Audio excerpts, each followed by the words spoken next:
はい、皆さん、こんにちは。すいません、ちょっとプライベートの方でいろいろ忙しくなって投稿が遅れちゃいました。実は今日発表することがありまして、なんと、私、直樹マン、またテレビに出演させていただきます。7月10日放送の TBS バックホーフライデーという番組に出演させていただきます。7時から8時になります。夜の怖い都市伝説になるので、気になる方チェックしてみてください。今日はメインチャンネルでは久しぶりの世界の未解決ミステリーを紹介していきます。一つ目のお話はアメリカ版ディアトロフ峠事件と言われているこちらの未解決事件、ユバカウンティ5。事件の始まりは1978年2月24日の夜、5名の男性たちがカリフォルニア州立大学で行われた大学バスケットボールの試合を観戦するためにカリフォルニア州のユバシティからチコに車で向かいました。この5人は全員が軽度の知的障害を抱えていて、年齢は20代後半から30代前半。試合終了後、5人はマーキュリーのモンテゴという車に乗り込み、お菓子と飲み物を購入するため地元のスーパーに立ち寄り、その後行方不明となってしまうんです。4日後の2月28日、彼らが乗っていた車が地庫から110キロも離れた山道に乗り捨てられているのが発見されます。不思議なことに、この道路は男性たちが帰るはずのユバカウンティと逆の方向にあり、雪は積もっていたものの車は故障しておらず、5人の痕跡は何も見つからなかったんです。それから3ヶ月後の6月4日、車から32キロ離れた森の中で4人が亡くなった状態で見つかります。当時32歳のテッド・ベイルの遺体はバイクのツーリングでキャンプサイトを訪れていたバイカーたちによってキャンプサイトにあった小屋の中で発見されます。遺体は8枚のベッドシーツに頭から足まで包まれており、検視結果によると死因は餓死と低体温でした。体重はもともとあった91キロの半分まで落ちており、髭の伸び具合から見て3ヶ月はこの小屋で生きていたのではないかと思われました。そして不思議なことに、死因は餓死と寒さによる低体温症でしたが、小屋には十分の量の食料と火をつけるためのマッチ、また厚手の服などもあったんですけど、それらには手がつけられていませんでした。翌日、当時30歳のジャック・マドルガと当時29歳のビル・スターリングの遺体が車が見つかった場所から20キロほど離れた場所で見つかります。2人の死因は低体温症と判断され、遺体は腐敗し野生動物に荒らされ、骨しか残っていませんでした。それからさらに2日後、捜索隊の一つにいたジャック・ヒューイットの父親がトレーラーから2キロ離れた場所で息子の背骨を発見します。ジャック・ヒューイットは当時24歳で5人の中で一番若く、彼の死因も低体温症によるものと確認されました。そして最後の一人である当時25歳のゲイリー・マティアスについては未だに消息が不明なんです。未だに不明ってやばくないですか？ 5 人のうち1人だけですよ。しかし、小屋の中にはマティアスのテニスシューズが発見されており、マティアスはおそらく小屋で発見されたベイヘルと一緒にいたのではないかと推測されています。5人には何が起きてしまったのか、もう少し深く掘ってみます。5人はゲートウェイプロジェクトという精神障害者のための支援団体で仲良くなりました。ゲイリー・マティアスは統合失調症と診断されており、暴行罪などの逮捕歴もありました。他4名は軽度の知的障害と診断されていました。5人はゲートウェイプロジェクトが運営するバスケットボールチームゲートウェイゲーターズの選手として、なんと事件発生時の翌日にはスペシャルオリンピックのトーナメントの初戦を控えていました。優勝チームにはロサンゼルスで1週間自由に過ごすことができる特典がついており、5人はトーナメントを楽しみにしていたと家族が証言しています。次の日にそんなビッグイベントがあったと思うと、かなり意味深ではありますよね。地庫を離れてから5名の足取りについて2つ有力な目撃情報がありました。1つはジョセフ・ショーンズによる証言。ショーンズはシエラネバダ山脈付近に山小屋を所有しており、2月24日の夜、そこに向かう途中で車が雪で動かなくなり、なんとその場で軽度の心臓発作に見舞われます。車の中で6時間ほど症状が軽減するのを待っていると、後ろからヘッドライトをつけた車が止まり、その周りに何人かの人が立っていたというんです。彼は助けを求めましたが、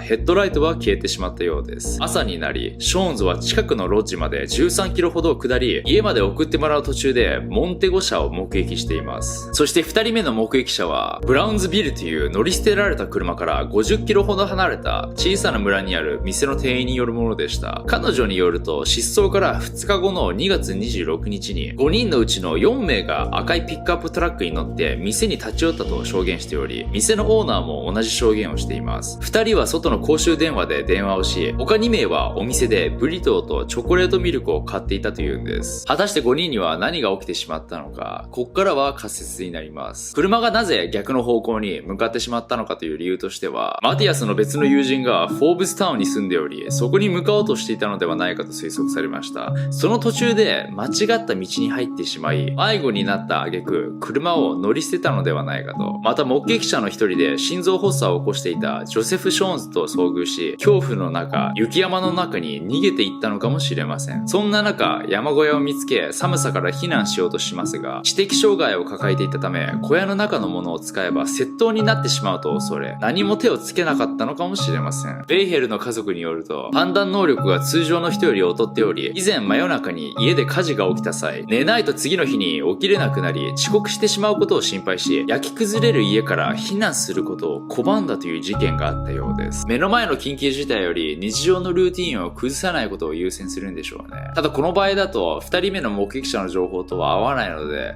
誤りだったということになります。もう一つの可能性は、ちょっと恐ろしい可能性になるんですけど、皆さんなんとなくわかると思うんですけど、未だに見つかっていないゲイリー・マティアスによる計画だったということ。マティアスは統合失調症を患っていましたが、他の4人とは違い、知的障害ではなく、軍事経験があり、また暴行罪での逮捕歴もありました。動機はわかりませんが、何らかの理由で他4名を殺害する計画を立て、山奥に導いたのでしょうか。まあ、この説はね、ただの推測で何も証拠も見つかっていないんですけど、マティアスの遺体だけ発見されていないのはなんか意味深ですよね。もし本当に彼による犯行で、まだどこかで生きてると思うと、ゾッとしますね。続いて紹介するお話は、掘っていくと深い深い闇に陥りそうな話題。ダイアナ妃の陰謀。1997年8月30日深夜、フランス・パリにてダイアナ・フランセス・スペンサー、イギリスのダイアナ妃が交通事故で36歳という若さで不慮の死を遂げます。最も有名なプリンセスであった彼女の死は世の中に衝撃を与え、死の真相をめぐって様々な陰謀論が浮上します。今日は本当に何が起きていたのか見ていきたいと思います。かなり深い陰謀です。イギリスの名門貴族スペンシャー伯爵家の令嬢として生まれたダイアナは1981年に20歳の若さでチャールズ皇太子と結婚します。チャールズにとって結婚とは王位継承を残すことであり、結婚前からチャールズ皇太子は様々な女性と関係を持っており、婚約後もカミラ・パーカー・ボールズという女性と関係を持っていました。ダイアナはチャールズとカミラの関係、またマスコミの過度な追跡など、ストレスにより過食症に悩まされるようになります。その後、ウィリアム王子とヘンリー王子を出産しますが、チャールズと時間を過ごせないという苛立ちから、公務の同行を拒否したり、身勝手な犯行をするようになります。その結果、5度にわたる自殺未遂までも、まあなんかね、立場といえどね、かわいそうっすよね。チャールズ皇太子との関係にすでに諦めていたダイアナは、代わりに王子2人の子育てと慈善活動に情熱を注ぐようになります。エイズ問題や不妊症問題、麻薬中毒者やアルコール中毒者の救済など、そして特に地雷除去問題について取り組みを行いました。そんな中、チャールズ皇太子の批判報道が高まるようになります。カミラとの関係がリークされ、夫妻の別居生活が公になるなど、逆にダイアナの社会的立場は有利な状況となりました。そして1996年8月28日、ダイアナと皇太子の離婚が成立します。離婚後は国際的慈善活動に積極的に取り組み、1996年12月にはアメリカ元国務長官ヘンリー・キッシンジャーにより今年の人道主義者に選出されます。そして1997年7月、ダイアナはエジプト人の大富豪でロンドン老舗デパートハロッズのオーナーのモハメド・アルファイドの南フランスの別荘に招待されます。モハメドは表の顔はデパートのオーナーなんですけど、武器取引や詐欺といった黒い噂もありました。そこでダイアナはモハメドの長男ドディ・アルファイドと親しくなります。ドディ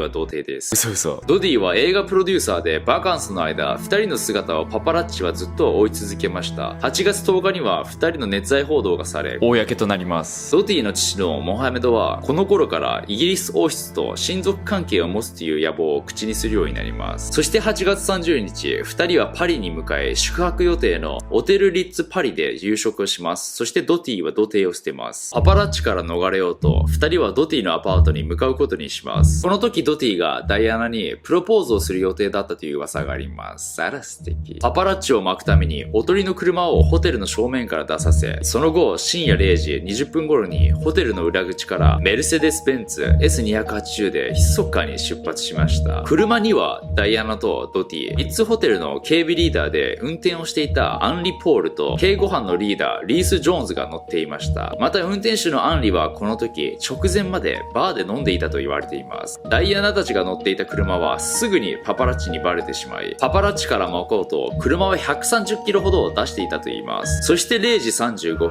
アルマトンネルで運転を誤り、ドティとアンリは即死、ダイアナは重傷の状態で病院に運ばれましたが、4時間後に死亡が確認されます。この事故で警護班のリースただ一人が生き残りました。彼女の死を悼み、ケンジントン宮殿前には無数の花束が寄せられます。事件後、車を追跡していた7名のマスコミが殺人罪と第一発見者でありながらも事故後写真を撮っていたとされ、緊急援助義務違反の容疑で逮捕されます。こういうことしちゃうからマスコミはマスゴミって呼ばれたりしますよね。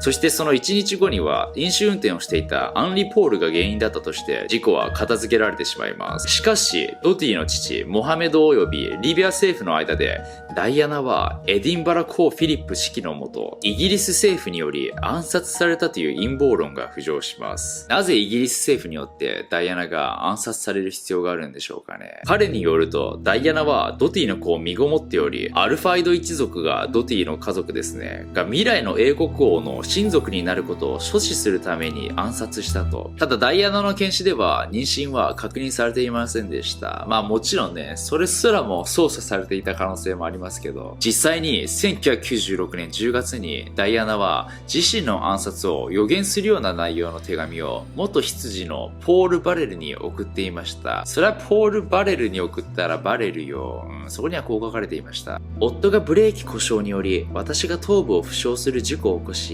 再婚できるように計画している。要はチャールズ皇太子はカミラと結婚したいからダイアナを排除しようとしていたというのをダイアナは察していたんでしょうね。まあここまで犯行方法などもしていたというと驚きですけど、実際にチャールズ皇太子はカミラと結婚しました。この手紙は2004年に始まった死因審問で明らかになり、実際に起きてしまった事故とあまりにも内容が似ていたため話題になりました。またダイアナとの関係が噂されていた彼女のボディーガードのバリー・マナキーが1987年に交通事故で亡くなっており、ダイアナはその後数々のインタビューで彼は殺されたと発言しています。マナキーは実際前の年にダイアナとの関係が親密すぎるという理由から彼女のボディーガードから外されており、別の部門に移動されていました。まあみんなもわかると思いますけど、ダイアナの死には数々の謎が残っているんですね。事故現場は4日後には綺麗に戻され、その後鍵となる事故現場の証拠が何も残っていない。普通事故現場ってドラマとかで見るようにめちゃくちゃ調査するじゃないですか。このかけらはなんだみたいな感じで。ただなんかダイアナの事件ではめっちゃ早く綺麗にしてたらしいんですね。もう跡形なく何もなかったかのように。事故現場に救急隊が到着するまで20分もかかり、その後ダイアナが病院に到着するまでさらに1時間と6分かかった。事故現場に居合わせた第一目撃者によると、ダイアナは事故の直後はまだ生きており、話しているような声も聞こえたというんです。救急が迅速に行われていれば彼女は救われたかもしれません。実際に現場から病院まで1時間6分もありました。彼女ね、最初は生きていたので、おそらくこの1時間6分の間で殺害したんじゃないかっていう噂もあります。ボディーガードのアラン・マクレイカーの証言によると、ホテルのベルボーイが事件の当日、彼女が乗り込んだメルセデス・ベンツ S280 を出かける数分前にホテルの裏口に運転していくのを見たと。通常はベルボーイなどに車を預けることはないということです。ここでなんか車に細工した的な。事故の際、ダイアナが乗っていた車の少し前で運転をしていた男性の証言によると、トンネルの中で眩しい光線のような光を見たと言います。その後、2台のバイクが何かお互いにジェスチャーをし、事故現場を去っていくのも目撃したと。何者かがこの光でダイアナのドライバーの視界を奪い、事故を起こしたんでしょうか。モハメドははこれが MI6 による構想だったと訴えています。もうなんかミッションインポッシブルとか007の世界っすよね。MI6 とか出てきちゃうと。元 MI6 工作員リチャード・トムリンソンによると、MI6 は以前セルビアの大統領スロボダン・ミロシビッチを強いストロボライトによる光線で事故死させるという計画を当時検討しており、この手法がダイアナの事故死で噂されている手法と似ていると証言しています。ダイアナが乗った車がホテルを出発してトンネルに差し掛かるまでの CCTV 監視カメラ映像14台が消滅されたり、違う方向を向いていた。いや、明らか怪しすぎだろ。事故現場に居合わせた夫婦が白いフィアットウーノが不規則な運転をしながらトンネルに入っていくのを発見し、ダイアナが乗るメルセデスに衝突したと証言しています。事件後の検証で車に付着したフィアットの塗料跡が発見されましたが、白いフィアット自体は見つかっていないとのことです。その後、夫妻が証言台でフィアットを運転していたのは元ボディーガードのレ・バン・タイン氏だと証言しましたが、タインは無罪を主張していることから真相は謎に包まれたままです。この夫婦めっちゃ顔見てますよね。運転しながらトンネルの中で。まあ変な運転してたら確かに顔見るかもしれないけど、ダイアナとドティ・アルファイドは事故の時シートベルトをしていませんでした。ダイアナの友人やボディーガードによると、ダイアナはいつもシートベルトをしているので、その日なぜシートベルトをしていないのかという疑問が残ります。以上がダイアナにまつわる情報なんですけど、かなり不可解な事件ですよね、これ。みんな YouTube でダイアナのインタビュー映像とか見てきてください。かなり、不思議な様子ですから、憂鬱っていうのか、まあね、先ほどの情報を知ったら憂鬱になるのもしょうがないですけど、でもそれ以上になんか、秘密を知っちゃったのか、なんか明らかに様子がおかしいんですね。まあ、ロイヤルファミリーの秘密を知っちゃったからとか、いろいろな説がありますけど、なんだかんだ一番話題になった説は、彼女がドティと結ばれることによって、彼女がイスラム教徒へと改宗することを恐れてやっちゃったと。闇深いっすわ、本当。皆さんどう思いますか、こちらの事件。本当にただの事故死だったのか、あるいは彼女は何らかの秘密を知っちゃったのか、何らかの意味があって暗殺されたのか。それでは皆さんご視聴ありがとうございました。